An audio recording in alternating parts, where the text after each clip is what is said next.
Okay, salespeople, there is one really important rule that I live by as a professional sales coach, and that is never under any circumstances should a salesperson ever give without getting something in return. And I know that is negotiation 101, but I see salespeople violate this rule all the time during their sales process. And by the time they get to the end and they're negotiating terms and negotiating pricing, they've already set themselves up to not get what they are worth. So in this video, I'm going to break down why does this happen and how to avoid it.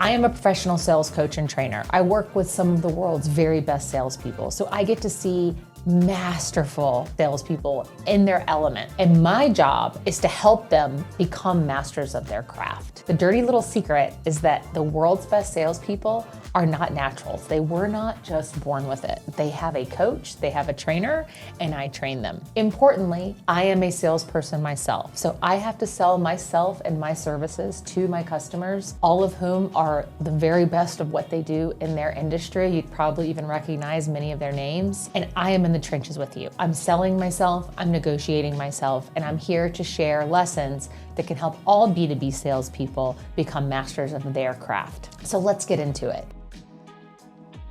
Why do salespeople often give without getting something in return? Well, let me give you an example to bring this to life. A very common example is a prospect asks for a proposal. Maybe they even call up and say, hey, I was hoping you could quote X, Y, or Z. And maybe we have a discovery meeting, we have a conversation about it, then it's time to send them a proposal. What salespeople do all the time is they don't qualify hard enough before they send over that proposal. And when they send over that proposal, they haven't set any expectations about what they are going to receive in exchange for sharing their expertise, their pricing, their quote, their proposal, etc. And there's a major danger zone because as soon as I hand over my information, my proposal, I have now handed my prospect all of my leverage. Before I hand over that proposal, I am unpaid, but highly valued in terms of my prospect wants to talk to me, they express interest, they act motivated. And at that point,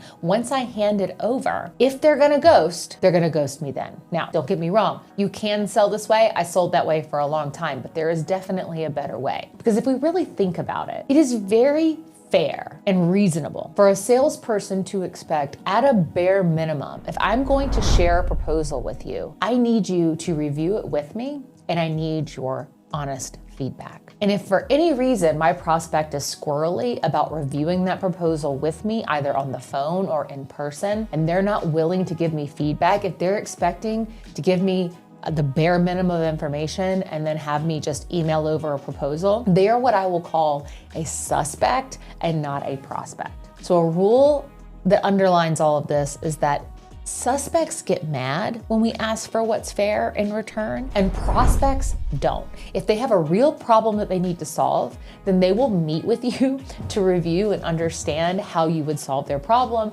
understand the pricing, and really be able to give you some feedback on that. If they are looking for a check quote, if they are trying to keep the incumbent honest, if they're just told to get 3 bids, but they've already got who they want to work with picked out, when you ask to meet with them and discuss the proposal, and you ask for feedback in exchange for what you are giving, which is the effort that it takes for you to put together this proposal, to share your expertise, if they get squirrely about that, they are not real. It is a test, it is a pass-fail test, and it will help you disqualify out prospects that are just wasting your time. So that's one way that we see this happen. Why do salespeople do it? Not because they're trying to give up their leverage and lose control, not because they're trying to be ineffective. Of course, salespeople want to win, we're all commissioned, but we don't know any better. Or maybe we believe that we should hold back a proposal until it's time, until we feel like it's really well qualified and we really understand if we can win it, or maybe we want to ask for a review, but we don't know exactly how to keep control of the process to make sure that that happens. So let me give you a couple of ideas.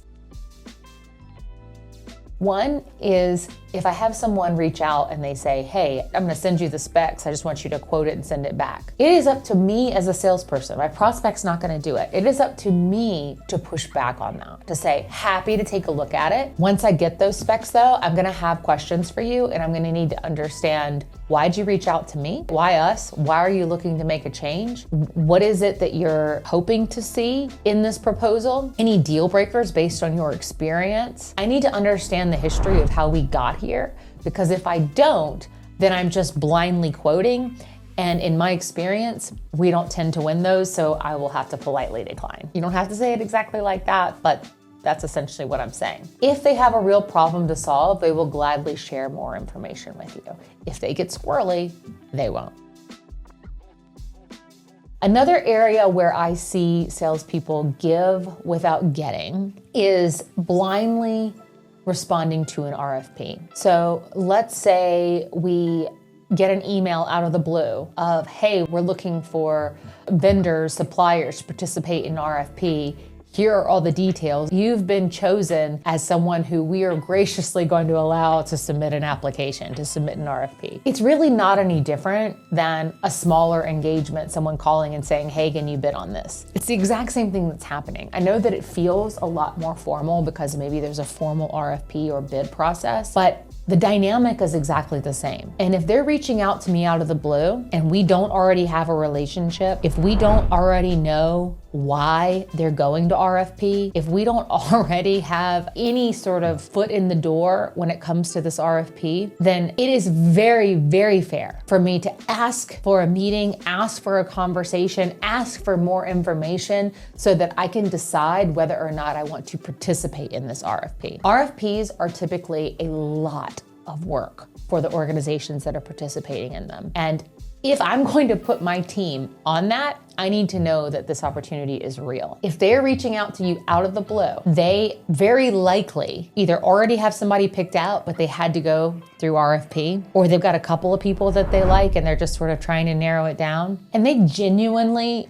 might be trying to see what else is out there. But when that's the case, they're also going to be willing to have a conversation with you, to answer questions, and to help you understand what the intent of this RFP is so that you can do a really good job. And if you don't have any access to that information, if you don't have their participation back when responding to an RFP and you are blindly responding, you are giving without getting, and you are guaranteed not to win that RFP.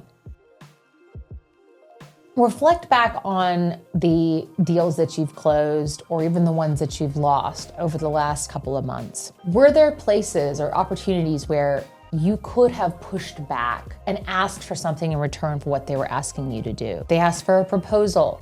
Could you have pushed back and said, happy to do that? It'll take me a few days to put it together. When can we talk again? Happy to do that. In order to do that, I've got to understand X, Y, and Z. We need to have a conversation. Where could you have pushed back to fairly ask for what you need in return in order to actually do a good job and to qualify whether or not this deal is even likely to be something that you could possibly win? Our time as salespeople is just as valuable as the buyers. And if we're not careful, we will discount our expertise. We will discount the value of our time. And it shows up in us giving our expertise, giving our resources without really having an opportunity to understand how real is it and can we win. So that's the rule. Do not give without getting something in return.